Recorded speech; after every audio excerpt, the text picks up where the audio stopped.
Hello Gundam fans, Jotaro speaking. This is a review of the 1:144 scale high grade GN-005 Virtue Gundam from the Gundam 00 series. This is Thierry Ardet's main suit in the first season, and it is one of he is a heavy hitter, which is something I love because I have a thing for big robots that are like tanks practically, or in the whole MMORPG terms. So let's just go on with this build, with this review. Some things to note though: this is painted, decaled, detailed, and top coated and lined. So this is not what you would be getting out of the box, but the stickers make it look damn close. So let's bring it up closer to show you one of the features I wanted to set up beforehand for the video, so I wouldn't be struggling it during. As I said, this is painted, so the shield generators actually, right there.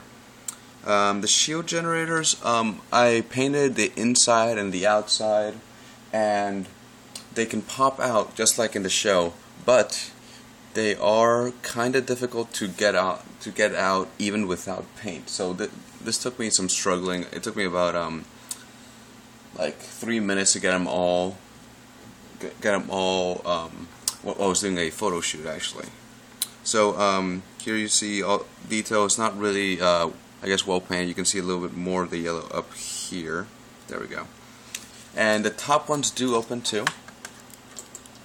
You can see right there the yellow.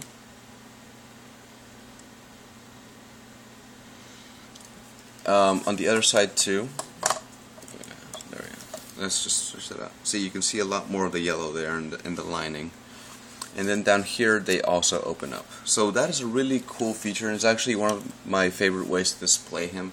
Kind of just like in a defensive stance, or in an offensive stance with a shield on. I don't know. That's kind of the way I like to display him. Quick comparison between closed and open. Here, I'm just gonna close these things, and I'm gonna put this out as much as possible. Just close this side. You can see how much I'm struggling to even put them to close them. So you can see from both sides the difference, how they are stretched out, and it's a really well designed gimmick on Bandai's part. So colors you get out of the box, you get white, black, and gray, and white, black, red, yellow, and white, black. Okay, white, black, gray, yellow, and red. Everything you see here is practically painted straight out, so there's not too much coloring. But I did have to use a few stickers just because I couldn't match a couple of the tones, and that is mainly on the GN stripes shown here on the legs with a big ugly seam, and the ones on the elbow. You can see it right there. So I did have to use those and the eye stickers. But let's just get on with this review. So articulation. This is a big Gundam, but even though he doesn't show any limitation by it. So he has a pretty big head. I really like the big wide chin piece. I didn't really do the black on top very straight, but oh well. So you have two ball joints. So he goes up, down, so you can get like the mean look. He does have like a slight chicken head, a chicken head. He cannot rotate due to the secondary fins right there. So that's, I don't know if that's unfortunate or not. So he can look around, but I mean it's kind of hard. Then at the chest you have a joint actually. So that goes. So here is the regular one, and here is the extended. Here, let me see if I can get a better focus on this. There. So this black part is standard. This is not. So you had this much motion in the chest, and you can see that kind of like goes forward, and that is really well done on Bandai's part. The secondary fins do move, but I don't like to put them down just because it's kind of hard to get them out. and I don't know, it looks fiercer and pointier, I guess, with those secondary fins. The arms go, or shoulders go out, and the arms go out pretty far, I'd say. The shoulders are independent, as you saw, and the arms do rotate 360 at the bicep. They have one joint, and that's how much you get. Again, that GN stripe over there. The hand is on a wrist, like a polycap joint and a ball joint, so you can wiggle and you can push it in for greater stability. And it's a standard high grade hand. The chest is static, actually. There's no separation in terms of a ball joint in the middle.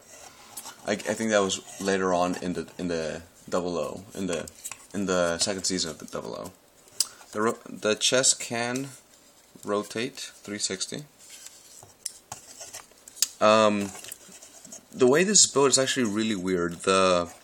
These side skirts are connected to the back skirt. And so here's the back skirt, which is immobile, but it has these joints over here, and these can go out.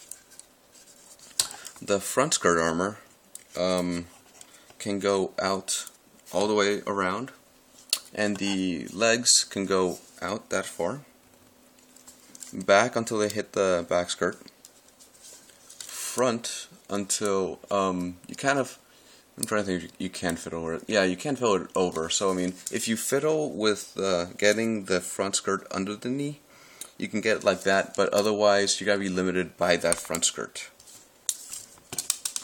Oops, let's not worry about that. Joint at the leg is really good. It's a slight double joint, and it pulls it off really well. Actually, also, you have moving things, ankle armor. So this ankle armor moves up and down. It's really a really good connection. And the joint at the foot goes forward and back, rotates, and you can wiggle due to the ball joint. Then we move on to the backpack, which is actually really well articulated, amazingly enough. Some things to note: this is all black. You can see I tried painting it; it didn't come out too well. But I actually kept it, I guess. The gray on here, this gray and this gray, are both painted, but they do give you stickers for that, and that little pink thing is a sticker. So back to the backpack.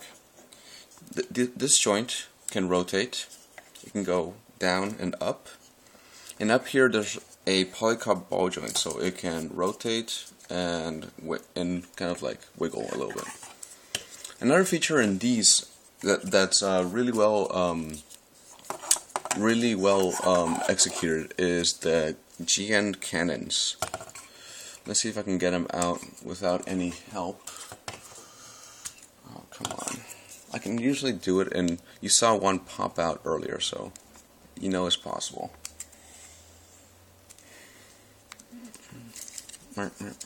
Okay, there we go. See, so here is one extended, and you can get them both out. Again, it's just I don't really have the nails for it, and you can see the difference in the two. And this is really well executed, and this is painted, and I haven't noticed any paint scratching. So as long as you put light coats. All the red markings you see are from the Wing Gundam, like these little warning stickers. I like these warning stickers just because it gives it a little bit more realism. And all the clear globes, you get 1, 2, 3, 4, 5 clear pieces for the globes, and they were all Sharpied. This before I had a clear green paint. Accessories. Let's go from the top. So one of the features that this kit has is again these cannons, where for Notley, the suit that is inside, you get a handle that if you can pop it out, there we go. If you can pop it out and pop these cannons out, let's see if we can do this. There we go.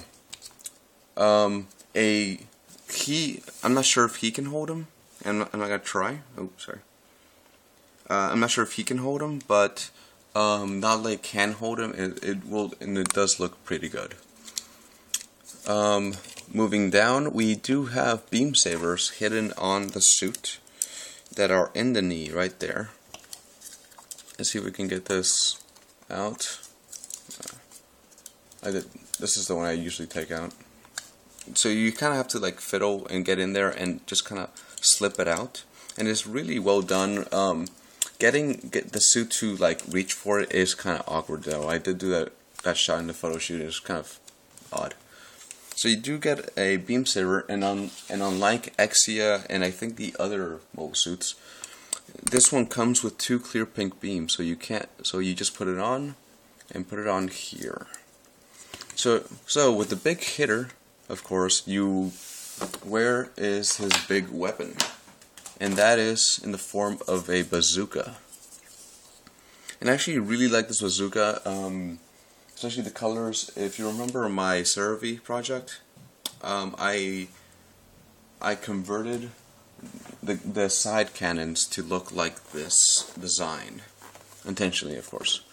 So articulation here is actually has some articulation. You have this handle that moves up and down, and you can actually get him to hold it and like sling it. These parts move back and forth. These parts can come out for better posing, and you can take them completely out and stick it on the bottom, which is where I like to put it, and so he can hold it. Now, one of the main features of the Virtue is his burst mode, and that is a gimmick that can be redone with this. So, as you can tell, I like to have this. It's supposed to be back here, but I like to have it here. So then you would open this up. So here you see it slides down. And then there's this yellow piece that comes out. Then in this black piece, you don't really have to take the black parts out. I just find it a bit easier to do. And you get this odd looking thing, the burst mode. And then to get the Virtue ready, you open up the cockpit or the gem and open up this small thing right here, which gives it a nice clear view. And then you just set up the Virtue and stick it on there, and then he's doing his burst mode, which is one of the pictures I got on the thing, and it actually looks pretty good, but I don't know. I'm not a big fan of the way the weapon looks, so I generally don't do this mode. And as you can see, it's pretty easy to convert from place to place. So that is about it on the Virtue, actually. And to tell the truth, I think this is an underrated suit and an underrated model kit. This model kit is done really well. Articulation is above what is expected of a suit of this girth. It has all the features from the show, from the shield generators, the cannons, the burst mode. The only thing that's missing is the conversion to Nodley, but this way you can buy the 2 sets individually and have them staying side by side or something of the like, and not have to buy 2 whole Virtues and then have one's armor just shed off somewhere. So again, this is Chitario. Thank you for watching. Till then, keep building, my friends.